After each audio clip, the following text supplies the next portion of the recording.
Hello বন্ধুরা, তোমার সকলকে স্বাগতম তোমাদের চ্যানেল ডাব্লিউবি প্রাইভেট টিউশনে। আজকের এই ভিডিওতে আমরা এবিটিএ মাধ্যমিক টেস্ট পেপার 2024-25 পেজ নাম্বার হচ্ছে 321। তো ইতিহাসের প্রশ্নের উত্তর নিয়ে আলোচনা করব। একের দাগের কি বলছে দেখে নাও। বিভাগ ক, একের দাগের 1, বন্দে মাতরম সঙ্গীতটি প্রথম প্রকাশিত হয় বঙ্গদর্পণ পত্রিকায়। একের দাগের 2 একটা ঔপনিবেশিক প্রশাসনের মনোভাব জানার জন্য প্রধান ঐতিহাসিক উপাদান হচ্ছে কি? সরকারি নথি। অপশন নাম্বার খ। একের দাগের 3, তত্ত্ববোধিনী পত্রিকার সম্পাদক ছিলেন অক্ষয় কুমার দত্ত। অপশন নাম্বার খ। একের দাগের 4, এশিয়াটিক সোসাইটি তৈরি হয়েছিল। এটা হবে অপশন নাম্বার ক, প্রাচ্য বিদ্যা চর্চার জন্য। একের দাগের 5, জেনারেল অ্যাসেম্বলি ইনস্টিটিউশনের বর্তমান নাম স্কটিশ চার্চ কলেজ। একের দাগের 6, ঈশানচন্দ্র রায় কোন বিদ্রোহের নেতৃত্ব দেন? পাবনা বিদ্রোহ। অপশন নাম্বার গ, এটা ঘ হবে, অপশন গই দাঁড়িয়েছে। একের দাগে 7, পাবনা কৃষক বিদ্রোহ হয়েছিল। এটা হবে অপশন নাম্বার গ, 1875 খ্রিস্টাব্দে। একের দাগের 8, 1857 গ্রন্থের লেখক হলেন সুরেন্দ্রনাথ সেন। একের দাগের 9, গোরা উপন্যাসটি প্রকাশিত হয় 1910 খ্রিস্টাব্দে। একের দাগের 10, ইলবার্ট বিল বিতর্কে মুখ্য ভূমিকা নিয়েছিল ভারত সভা। একের দাগের 11, a history of Hindu chemistry গ্রন্থের লেখক হচ্ছে কে? প্রফুল্লচন্দ্র রায়। একের দাগের 12, উপনিবেশিক শিক্ষার মূল উদ্দেশ্য ছিল যে অপশন নাম্বার ঘ, প্রশাসনিক সুবিধার্থে কেরানি তৈরি করা।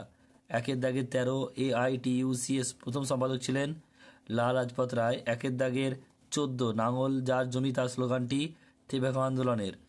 একের দাগের 15, রম্পা উপজাতি বিদ্রোহ সংগঠিত হয় গোদাবরী উপত্যকায়। একের দাগের 16, all India home rule League প্রতিষ্ঠা করেন বলছে অ্যানি বেসান্ত। অপশন নাম্বার খ।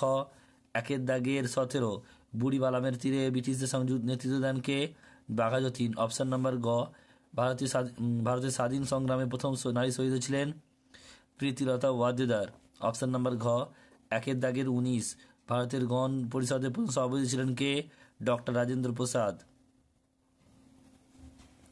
একের দাগের 20, স্বাধীনতার প্রাককালে ভারতের সবচেয়ে বড় দেশি রাজ্য হলো কি? হায়দ্রাবাদ। এরপর দেখা হচ্ছে এসিকিউ টাইপ প্রশ্ন উত্তর। একেরটা বলছে কোন আইনে ভারতের প্রথম স্বাধীনতা অর্জন করে? এটা হবে ভারত স্বাধীন আইন। দুইটা বলছে যে কত সালে বঙ্গভঙ্গ রদ হয়? 1911 খ্রিস্টাব্দে। কাকে আধুনিক জাতীয় ভারতীয় চিত্রকলার জনক বলা হয়? এটা হবে রাজা রবি বর্মা। একের দাগের 4 বলছে গ্রাম বার্তা প্রকাশিকা পত্রিকার সম্পাদক কে ছিলেন? হরিনাথ মজুমদার। উত্তরটা দেখে নাও।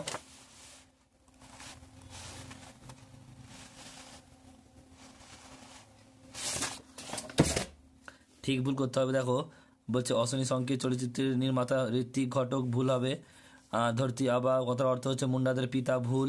ছাপাখানা প্রতিষ্ঠার পর মাতৃভাষায় শিক্ষা গ্রহণের সুযোগ বৃদ্ধি পায়, ঠিক।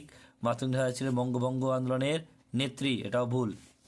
এরপরে দেখো স্তম্ভ মেলাতে হবে ক স্তম্ভের খ স্তম্ভ শচীন্দ্র প্রসাদ বসু, এটা 3 হবে। অ্যান্টি সার্কুলার সোসাইটি সমাচার দর্পণ, এটা 1 হবে। মার্সম্যান দেবী সিংহ, এটা 4 হবে। রংপুর বিদ্রোহ নর্মদা বাঁচাও আন্দোলন, এটা 2 হবে। 1985 খ্রিস্টাব্দ। এবার দেখো বিবৃতি ব্যাখ্যা। একেরটা, ঔপনিবেশিক সরকারের উপজাতির জন্য দক্ষিণ পশ্চিম সীমান্ত এজেন্সি নামে এটি পৃথক অঞ্চল গঠন করেছিল। ব্যাখ্যা নাম্বার 2 সঠিক উত্তর হবে। এটি গঠিত হয়েছিল কোল বিদ্রোহের পর। নেক্সট প্রশ্ন বলছে রবীন্দ্রনাথ ঔপনিবেশিক শিক্ষা ব্যবস্থা পছন্দ করতেন না। ব্যাখ্যা নাম্বার 3, এই শিক্ষা ব্যবস্থায় শিক্ষার্থীদের মনের বিকাশ ঘটত না। এরপরে হচ্ছে দেখো 3-টা বিবৃতি। ইতিহাসে প্রীতিলতা ওয়াদ্দেদার নাম স্মরণীয়। ব্যাখ্যা নাম্বার 1 সঠিক উত্তর হবে চট্টগ্রাম অস্ত্রাগার লুণ্ঠনে অংশগ্রহণের জন্য। 4-টা বলছে দেখো হিন্দু প্যাট্রিয়ট পত্রিকা বিশেষ গুরুত্বপূর্ণ। ব্যাখ্যা নাম্বার 2 সঠিক উত্তর হবে। এই পত্রিকায় সাঁওতাল বিদ্রোহ নীলকরদের অত্যাচার তুলে ধরে